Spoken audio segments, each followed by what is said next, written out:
Desde que inició este podcast teníamos la idea de compartir historias inspiradoras de quienes por mucho tiempo se han dedicado a defender a los animales.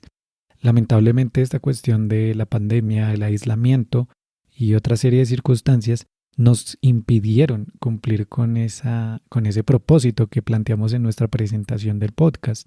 Sin embargo, hoy por fin podemos tener a una persona muy especial, y no solo muy especial, sino muy importante para el movimiento de defensa de los animales, y es nuestra concejala animalista Andrea Padilla. Ella obtiene en las elecciones de octubre del 2019 la cuarta mejor votación de su partido, con 23.925 votos. En la historia del Concejo de Bogotá, es la primera vez que los animales cuentan con una persona especializada que defiende sus derechos.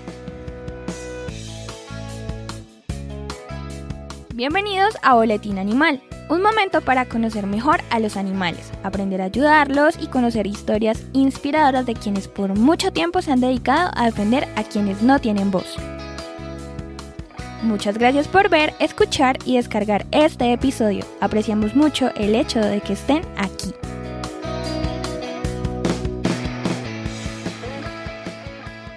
¿Quién es ella? Pues bueno, su historia es bastante extensa, pero básicamente podríamos decir que es activista por los derechos de los animales desde muy joven. De profesión es psicóloga de la Universidad Javeriana de Bogotá, magíster en criminología de la Universidad Católica de Louvain en Bélgica, magíster en pensar y gobernar las sociedades complejas de la Universidad Autónoma de Barcelona y doctora en Derecho de la Universidad de los Andes de Bogotá. Fue vocera en Colombia de Anima Naturalis Internacional entre el año 2009 y 2019. Fue profesora universitaria, fue columnista para varios medios impresos y digitales, es vegana por ética, convicción y coherencia. Ha promovido acuerdos normativos, leyes y ejercicios de participación ciudadana en foros jurídicos y políticos encaminados a la protección de los animales en Colombia. También ha intervenido en el estudio de casos en la Corte Constitucional, especialmente relacionados con las corridas de toros y la caza deportiva. Y ya con esta descripción de su perfil, podemos darle la bienvenida a nuestra invitada al boletín de hoy. Pues muchísimas gracias, me encanta estar en Boletín Animal y el enfoque sobre todo de este programa que es distinto, propositivo y como bien lo dices, busca ser inspirador, así que infinitas gracias. Teniendo en cuenta el carácter educativo que tiene este podcast, quisimos preguntarle a nuestra invitada por qué la política es tan importante para el movimiento de protección y lucha de los derechos de los animales. La política es importante en general para agenciar cambios. La política, cuando se hace bien, es realmente un instrumento muy transformador, precisamente porque es el espacio, digamos, los espacios que ocupa la política son los espacios no solamente de toma de decisiones, sino de posicionamiento de nuevas agendas, de nuevas visiones de mundo, de ciudad y de redefinición en general de pactos. Entonces la política es ese espacio donde tenemos la posibilidad de, digamos, promover nuevos discursos, promover nuevas agendas, promover nuevas visiones de ciudad y lograr que esas nuevas visiones, esos nuevos pactos, esos nuevos, digamos, ese cambio cultural, que es como la palabra que recoge todo esto, se consolide en normas, se consolide en políticas públicas. Y eso pues es positivo para una ciudad o para una sociedad que está en permanente transformación y en el caso concreto de los animales que está replanteándose su forma de ver y de relacionarse con los animales. Entonces es un espacio privilegiado para concretar, para materializar esas aspiraciones sociales de las cuales pues hace parte la lucha por los derechos de los animales. Por supuesto hay maneras de hacer política, ¿no? El problema con la política es que está muy desprestigiada porque se ha posicionado una forma de hacer política que está llena, digamos, de vicios, de mañas, pero la política en su concepción más pura es un instrumento precioso, es un instrumento muy valioso de construcción de democracia, de construcción de pactos, de revisión de consensos, por lo cual pues quienes estamos en la lucha por los derechos de los animales pues tenemos que estar allí y tenemos que usar ese instrumento precioso precisamente para posicionar esa agenda por los derechos de los animales y buscar que esas visiones que queremos reivindicar se concreten pues en instrumentos precisos, normativos y de políticas públicas. Andrea Padilla nos habla de un cambio cultural, una sociedad en constante transformación que está replanteando su forma de ver y de relacionarse con los animales. Y es justamente lo que hemos venido hablando en Boletín Animal. Anteriormente el tema de protección y defensa de los animales no era tan sonado, pero de unos años para acá ha tomado una fuerza bastante importante y esa fuerza no se puede quedar ahí. Debemos justamente involucrarnos en la política. Tristemente, y como lo nombraba ella, la política ha perdido mucho prestigio y reputación y la gente cree que todos los políticos o todos los que se dedican o hacen política son corruptos, son ladrones, hacen malas cosas, hablan mucho y hacen poco. Afortunadamente hay personas que hacen su trabajo muy bien desde la política, personas que se encargan de hacernos recuperar la esperanza en esta figura. Representantes a la Cámara como Juan Carlos Lozada Vargas, concejales en diferentes ciudades de Colombia como Terry Hurtado en Cali, Batman Roberto Camargo en Chía, John Gemair Yepes en Manizales, Juan Jiménez Lara en Medellín y por supuesto nuestra invitada, causan esperanza y por supuesto hacen que la gente se sienta interesada en participar y en hacer parte de esta política, la política pura que hablábamos hace un instante. Por tanto, aquí surge una nueva pregunta y es ¿cómo incursionar, involucrarse o participar activamente en la política?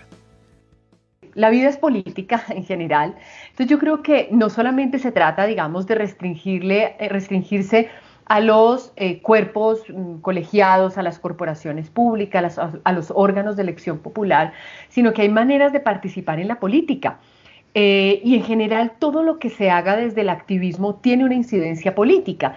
Entonces se puede ser activista de muchas formas, se puede ser activista en la escuela, ¿no? Cambiando formas de pensar, digamos, promoviendo actitudes y mentalidades críticas.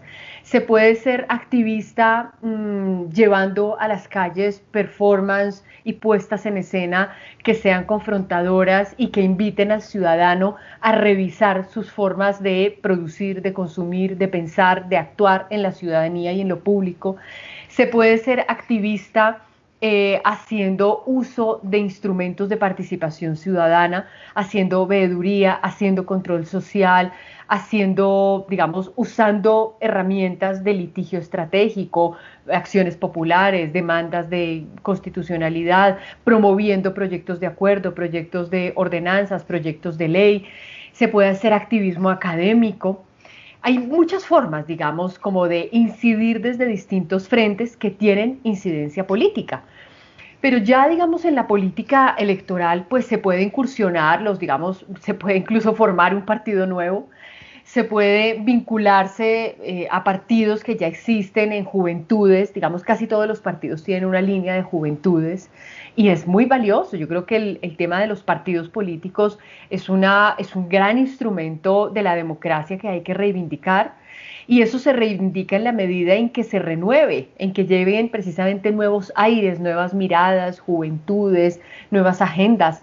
Entonces se puede incursionar en esos partidos que ya existen, pero con unas agendas novedosas que le den pues un nuevo aire a esos partidos ya tradicionales o nuevos, porque también ahorita se están formando, digamos, expresiones nuevas partidistas. Yo, digamos, soy muy de la línea de dar el salto como a la política electoral, digamos, someterse a ese ejercicio democrático de la candidatura, después de como forjarse un liderazgo y forjarse una agenda. Yo creo que esas personas que saltan de repente a ver cómo les va y a ver si logran movilizar algo, pues, digamos, creo que no le aportan mucho y sí, en cambio, hay un desgaste de la política y un desgaste de recursos. Entonces, mi recomendación en general para las personas que quieran participar en la política es que exploren esos caminos de participación política que acabo de mencionar o que vayan trabajando, digamos, en una agenda, que se forjen un liderazgo y ya que den un salto cuando sientan que hay una madurez en su agenda, una madurez en su discurso y un escenario, digamos, social oportuno para proponer y, bueno, someter a votación una agenda. Eso es un ejercicio importante, legítimo, valioso para mantener muy viva la democracia. Pero en general, digamos, desde el lugar que están hoy esos y esas jóvenes, yo creo que lo importante es participar en los espacios de participación que ofrece la escuela, que ofrece las universidades, que ofrece el mismo barrio en el que vivimos. En Colombia estamos llenos de instancias de participación ciudadana, hay que ocuparlos. Y lo importante es llegar allí con una actitud ética, con una actitud genuina, con una agenda, con una propuesta, y ahí pues irse abriendo un camino si el interés es más adelante participar en una política electoral. Nuestra concejal habla de ocupar los espacios de participación ciudadana como forma de ayudar a los animales desde nuestras diferentes ciudades, pero a la mayoría de personas no les enseñan a participar de estos espacios. Son muy pocas las instituciones educativas que ilustran a las personas, a los jóvenes y las jóvenes cómo funciona su ciudad y cómo hacer parte activa de su política. Las personas de a pie, ¿cómo pueden involucrarse o participar de estos procesos? Quisimos saberlo y esto nos respondió. Sí, eso es cierto. Yo siempre he sido muy crítica, digamos, de la participación que está excesivamente institucionalizada. Yo creo que las alcaldías ahí tienen una gran responsabilidad en hacer mucho más digeribles y mucho más cercanos los espacios de participación, porque finalmente la alcaldía, digamos, es ese órgano político administrativo más cercano al ciudadano. Por eso, y yo creo que es muy valioso lo que pasa en Bogotá, que cada localidad tiene su alcaldía, pero siguen siendo espacios lejanos, siguen siendo espacios en algunos casos como de un ejercicio, digamos, de gobierno muy tradicional, ¿no? Muy jerárquico, frío, que repele al ciudadano. Yo creo que hoy se está haciendo un esfuerzo, y no solamente en este gobierno, desde gobiernos anteriores, en hacer mucho más cercanos los espacios de participación. Yo invitaría a los y a las ciudadanas que tengan realmente un interés en participar, porque esto también no es de todo el mundo, digamos, hay personas que sí que buscan mucho la participación, hay otras como a las que les da piquiña y es válido, que se acerquen a las alcaldías y pregunten por los espacios de participación. Las alcaldías tienen los consejos locales de protección animal, tienen mesas ambientales y tienen en general, digamos, distintos espacios de participación sobre los diferentes temas, vejez, niñez, adolescencia, tienen distintos espacios y tienen también instancias, digamos, de reunión sobre sectoriales, ¿no? En todas las alcaldías hay espacios de la mujer, de la niñez, etcétera. Entonces, yo creo que pueden recomendaría acercarse a las alcaldías para preguntar cuáles son las instancias de participación que existen, quiénes son las cabezas de esas instancias y cómo pueden vincularse. La Secretaría de Gobierno, que es, digamos, la jefe de las alcaldías locales, también, y a través del IDEPAC, que es el Instituto Distrital para la Participación y Acción Comunal, están en general sacando información, pero no todo el mundo tiene acceso a las redes sociales, no todo el mundo tiene acceso a un computador, no todo el mundo tiene internet. Entonces también pueden acercarse a el Instituto de la Participación y Acción Comunal, el IDEPAC, preguntar por esas instancias de participación. Ellos son como la entidad, la cabeza central que maneja todos los espacios de participación. No los maneja, digamos que los conoce y puede referenciar y orientar al ciudadano, o las alcaldías locales. Pero pues en general, digamos, están obligados IDEPAC, alcaldías, a brindar esa información completa para garantizar que los ciudadanos, sin distinción de ningún tipo, porque esa es otro problema que hay que vigilar, y es que estos espacios sean cooptados por personas que tienen un interés legítimo o no legítimo en política electoral, pero en ningún caso pueden viciar y pueden obstaculizar la participación. Entonces, el IDEPAC, digamos, como referente dentro del sector central de la administración, es la cabeza, junto con la Secretaría de Gobierno como cabeza de las alcaldías locales, pero digamos, el cuerpo cercano al ciudadano que tiene que brindar toda la información es, en cualquier caso, la alcaldía local. Después de escuchar esto, queda claro que los que vivimos en la capital colombiana tenemos una ventaja enorme ya que nuestra ciudad, al estar dividida en localidades y contar con una alcaldía en cada una de estas, nos permite acercarnos más fácilmente a estos escenarios de participación ciudadana. Y tenemos que aprovechar esta ventaja para ayudar a los animales, buscar proyectos a los cuales hacer parte, exigir que los presupuestos se destinen a proteger los recursos naturales y proteger a los animales, por supuesto. Pero como sabemos que este boletín lo escuchan desde otras ciudades, nos surgió la inquietud, que pueden hacer aquellas personas que nos escuchan desde municipios pequeños o alejados en tantos diversos lugares que tiene nuestro hermoso país. En todo el país, digamos, en todos los municipios, hay alguna entidad que regula los temas de participación.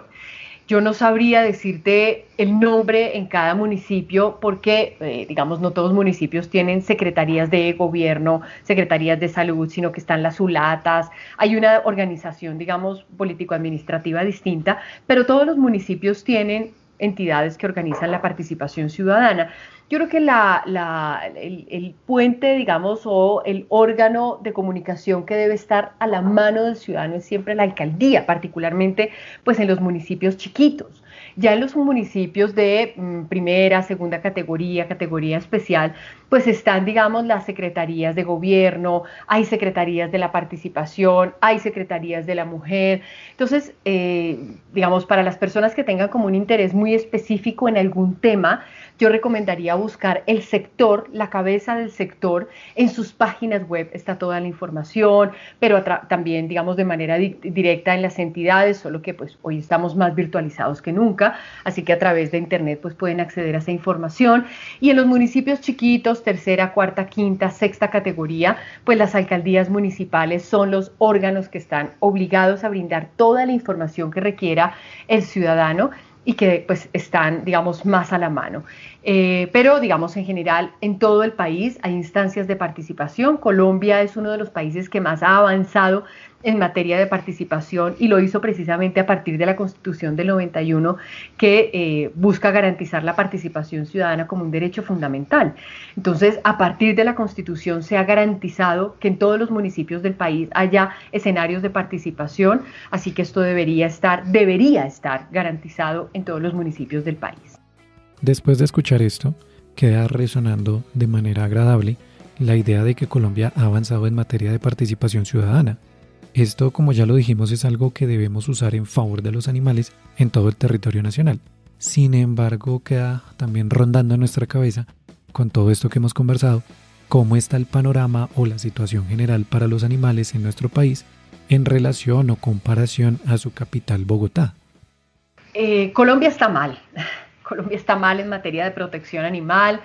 La legislación que hay es una legislación muy, digamos, es precaria, tiene muy corto alcance y sigue estando plagada de excepciones. Entonces, la legislación, hoy la ley más importante que hay en el país es la ley 1774 del 2016.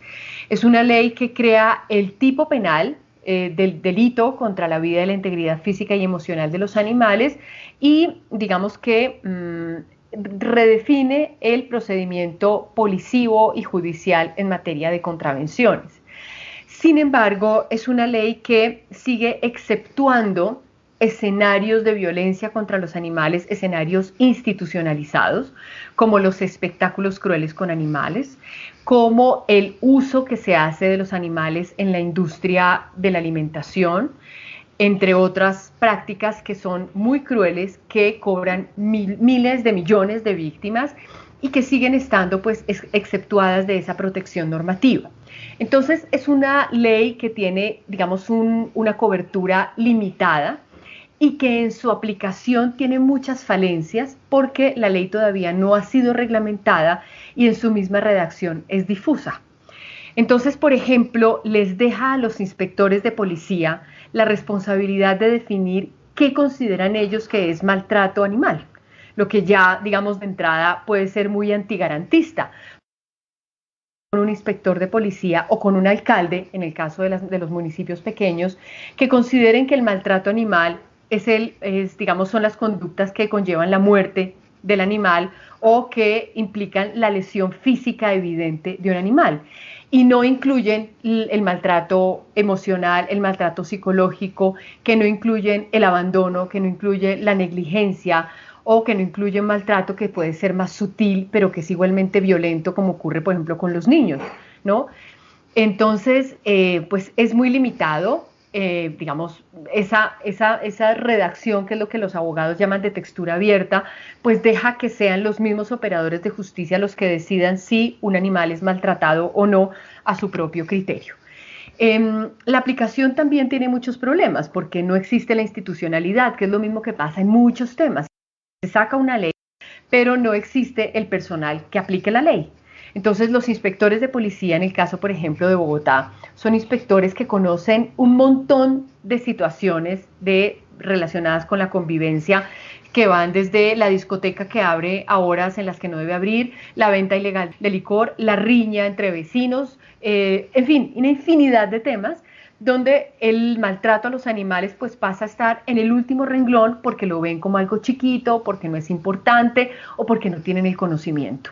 Eso, digamos, en materia legislativa, y en materia de política pública también está muy mal, porque son muy pocas las ciudades, en general ciudades capitales, que tienen alguna política pública de protección animal. Los municipios chiquitos no lo tienen. De hecho, tienen restricciones porque hasta este año, marzo, abril, mayo, tenían prohibido usar dinero de la salud, por ejemplo, para hacer campañas de esterilización. Hoy ya existe una ley que abre la posibilidad de que, digamos, hagan jornadas de esterilización, en el caso de los animales de compañía, pero entonces no hay políticas públicas en todo el país, estamos lejos de tener políticas públicas en todos los municipios. Entonces, realmente la cobertura institucional para la protección animal más elemental de los gatos, de los perros, ¿no?, de los animales de compañía, pues, no hay prácticamente nada. Y ni qué decir, pues, los animales que sufren otras violencias, animales explotados en la industria cárnica, la industria láctea, de los huevos, animales usados en espectáculos, animales usados en peleas de gallos o en otro tipo de actividades, pues sí que están desprotegidos. Entonces, la legislación es débil, la legislación es difusa, no hay operadores judiciales capacitados o suficientes, no hay políticas públicas. Todo lo que hay se restringe a pequeñas voluntades, a pequeños recursos, que en la mayoría de casos existen es porque existe una presión ciudadana, no así porque haya voluntad política. Eso, por supuesto, también debe llevarnos a revisar qué pasa en las elecciones, que seguimos eligiendo a los mismos de siempre o a personas que no tienen en su agenda un compromiso con la protección animal. Eso tiene que ver con nuestra responsabilidad como electores. En el caso de Bogotá sí vamos avanzando mucho más. Pues Bogotá es la ciudad capital y ha sido mucho más progresista en general en todos los temas, ¿no? En Bogotá hay una política pública, en Bogotá existe una institucionalidad, que funcione trancas y a mochas es otra cosa, pero existe la institucionalidad, ya tiene más recursos. Este año logramos duplicar el recurso para el Instituto de Protección Animal, se está haciendo, digamos, hay metas importantes como el fortalecimiento del escuadrón anticrueldad, hay más cultura ciudadana, hay 4 inspectores de policía, 2 se incorporarán en los próximos días a los inspectores de policía especializados en la atención del maltrato animal, y en general la cultura ciudadana está mucho más vigilante de estos temas y mucho más interesada. Entonces, yo creo que en Bogotá vamos relativamente bien, pero realmente el problema está en el resto del país y por eso es tan importante presionar porque esa política pública nacional de protección animal que quedó establecida en el Plan Nacional de Desarrollo de Duque, pues se implemente. Hoy ya estamos a punto de completar 1 año de demora en el plazo que se le fijó al Ministerio de Ambiente para que formule la política y no ha sido posible sacarla adelante. Eso no habla sino de falta de voluntad política, porque no es tan difícil sacar adelante una política pública, más en un tema en el que ya existe abundante información. Falta de voluntad política en Colombia. Legislación precaria y con muchas excepciones. Poco conocimiento de los inspectores de policía en temas de protección animal. Falta de recursos públicos destinados a los animales. Con todo esto, la esperanza pareciera desvanecerse. Pero no todo está perdido. En la segunda parte de esta entrevista, Andrea Padilla nos va a contar un par de cosas que nos harán retomar fuerza para continuar trabajando por los animales. Y pues, así como ocurrió con el boletín 5 y 6, denunciar maltrato animal, decidimos dividir esta entrevista en dos partes.